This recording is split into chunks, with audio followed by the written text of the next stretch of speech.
You never know what could pop off in here. I don't see the commissioner, the police commissioner. Just wait. That would be He's right in there. Howard, is Mr. Betts back there?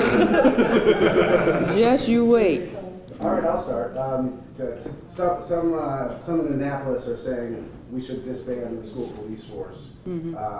Let's spend our money in the education budget on books and not officers, have the city police patrol the schools or like the other jurisdictions. What are your thoughts on that?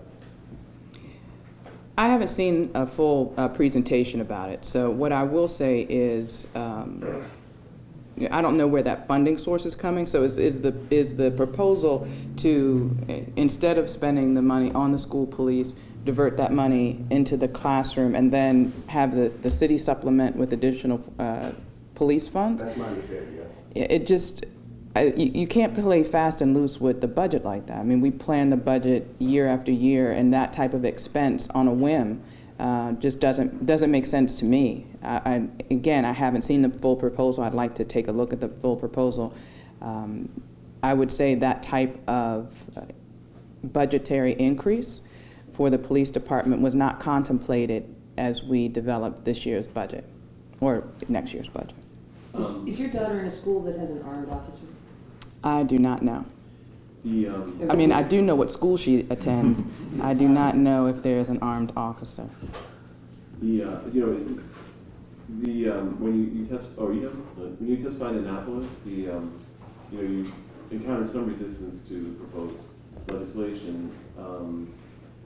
What are your thoughts about it? People were challenging some of the concepts, but of course it seemed like they had them wrong on some level.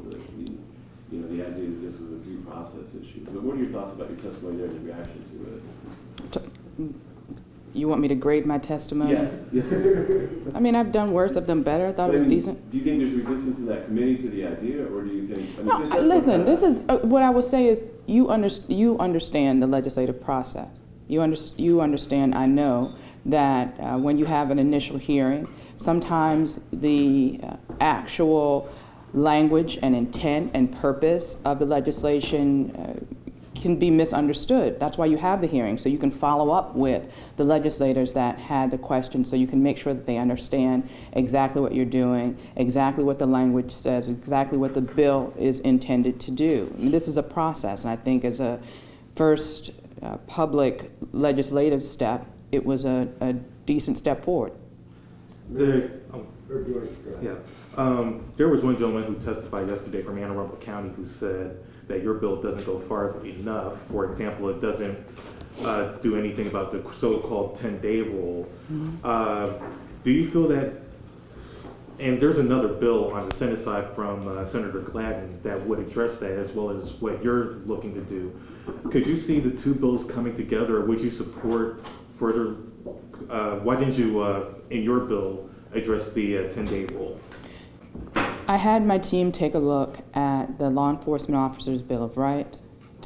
We also had conversations with the FOP and the police commissioner to look for ways that we could move the ball down the field in a responsible way. We knew that we weren't going to have radical change because that type of thing never happens over one session. We looked for things that would improve the commissioner or the chief, if it's in another jurisdiction, that person's ability to discipline bad actors in a more effective and efficient way.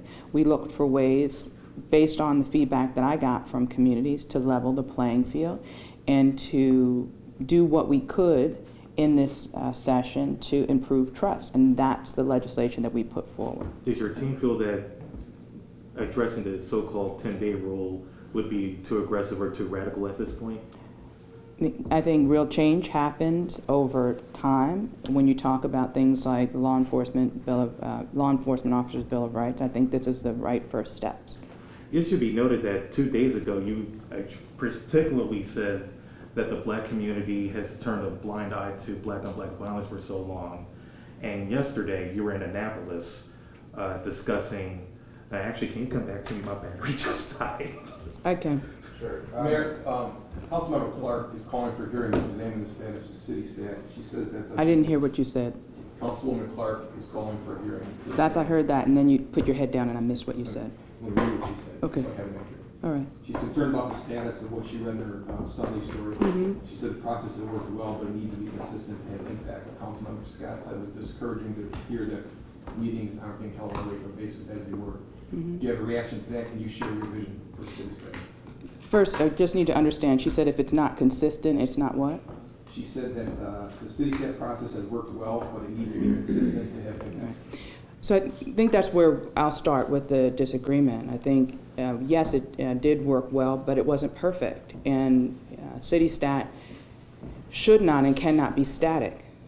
When I came into office, there were many things that I did in my administration to promote effectiveness and efficiency, to look for ways that we can improve city government. And I believe that examination should include everything, including city stat. And I look for ways to improve the function of city stat. When city stat was created, 311 was just started. 311 has matured and evolved over time. When city stat first started, there was no outcome-based budgeting. When I became mayor, we have outcome-based budgeting that works to root out, works to create through collaboration and a focus on outcomes, more efficient government each and every budget year. Those things weren't in place there. So I think to suggest it should stay static and as it was when it was first developed, I think it would be missing an opportunity to really get the best that we can for our taxpayers. My focus, as I've said many times from this podium, has been on collaboration and breaking down silos and looking for ways to have a more effective and efficient government. And that is the focus of city stat under my administration, and we have great examples of that work. Can you explain how Director Grimes ended up there? What did he do that made him set out to go from legal to city stat? Why did you pick him? For me, I wanted, as I said before, a bigger vision for city stat. I think it's one thing to be able to make sure that trash is collected on time, or to make sure if there's a pothole, it's filled. The pothole is filled within a certain period of time. I think there were greater opportunities for city stat around collaboration across agencies, and I thought that took definitely someone that understood stat, but also someone that had a broader understanding. And as a lawyer, I know that the training that I received as an attorney is helpful in that big picture, collaborative, breaking down silos sort of way, and that's what I saw in Mr. Grimes. Mayor, this is the time of the year when the city prepares its budget for the new fiscal year. What does it look like in terms of shortfall, revenue? Okay, I mean, what's it looking like at this point? We will have a balanced budget. We're still out. I will say that the challenge in preparing the preliminary budget is we're doing so without fully having an understanding of what the state budget impact will be on our city budget. So, it's a balanced budget. We, as always, are looking for efficiencies. I think there was a slight projected deficit, which we closed with efficiencies, and we're also looking at ways that we can respond to what are potential actions by the state. Mayor, in recent weeks, Commissioner Batts has said repeatedly to national television audiences that Baltimore has 1950s era racism. That's pre the Civil Rights Act. That's segregation. Do you agree with that?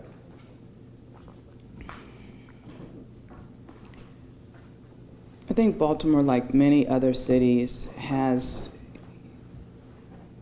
still faces the challenges of racism. Pre-1950s, I really can't speak to that. I haven't seen that, but we still are much too segregated community. Unfortunately, while we've made a lot of progress, I think there's certainly more progress that can be made and should be made. What do you mean when you say that? What do you mean when you say that Baltimore still faces challenges of racism? Does that mean that police officers display racial bias? Does that mean that white residents are racist against black residents? What does it mean? I think- Does it happen in school? I mean, we're really trying to define Yeah. what that means. Well, I mean, this is a much longer conversation, but I'll just give you some examples. You shouldn't have to think hard to figure out which of our neighborhoods are vastly integrated, that aren't segregated. You should be able, in 2015, you should be able to rattle them off. And we still have too many neighborhoods that are segregated in our city. It shouldn't be remarkable that I have friends of different races. But to this day, if I go out with a mixed crowd, people are automatically suspicious or question, how do you know this person? How do you know this person?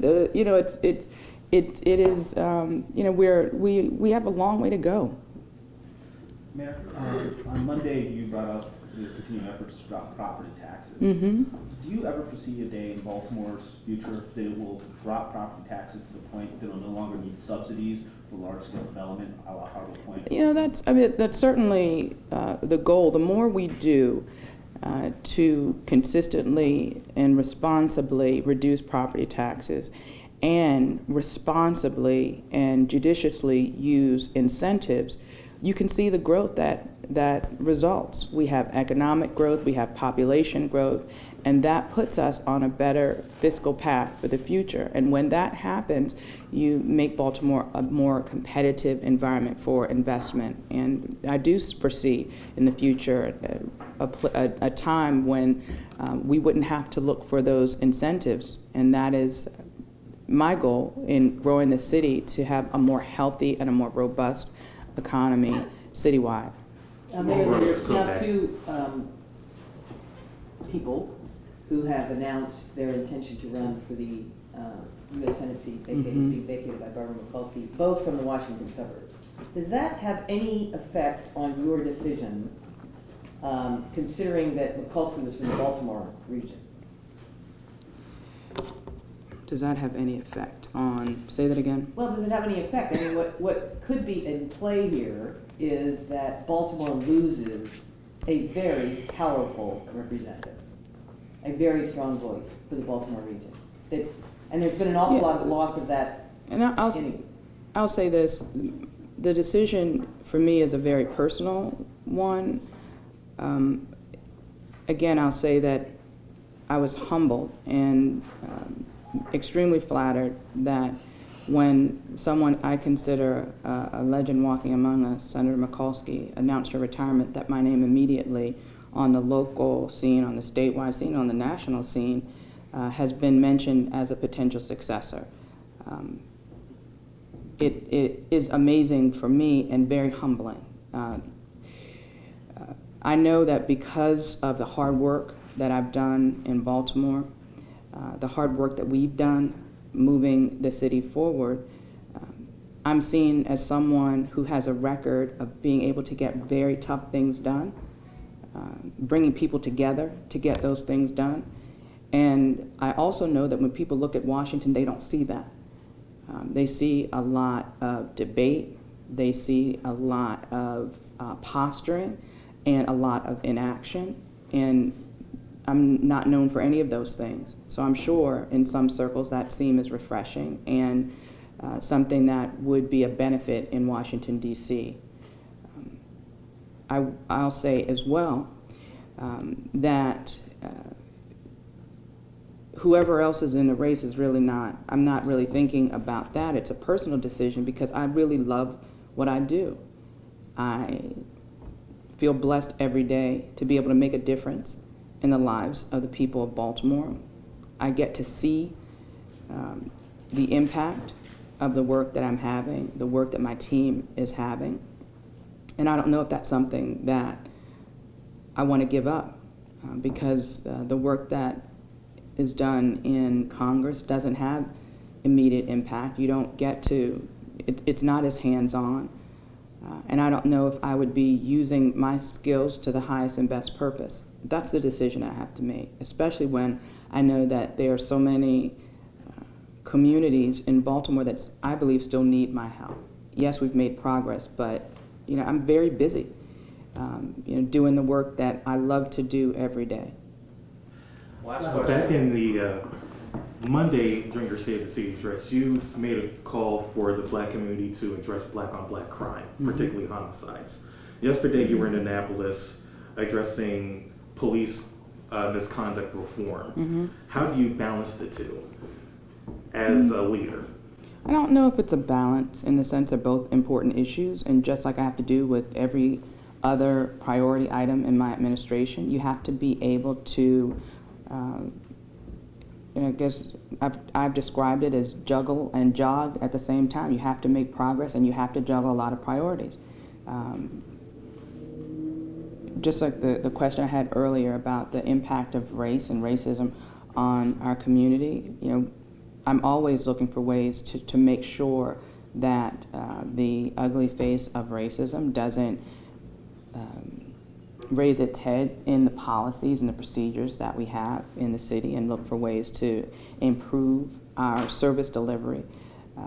And I also have to understand that there are so many people out in our community who haven't turned a blind eye, that need help. People who are volunteering every day, that are mentoring, that want to see more people fill those gaps. We have waiting lists for African American young men who have enough sense to know that they need or want a mentor, and their call has been unanswered. So for me, yes, we have to tackle issues around poverty and racism, but we cannot ignore the immediate needs of many young men in our community today. And for me, that's what this call to action is. It is a way that we come together. We have some tough conversations about what's working, some tough conversations about what's not working, and look for ways to inspire and encourage others to get involved.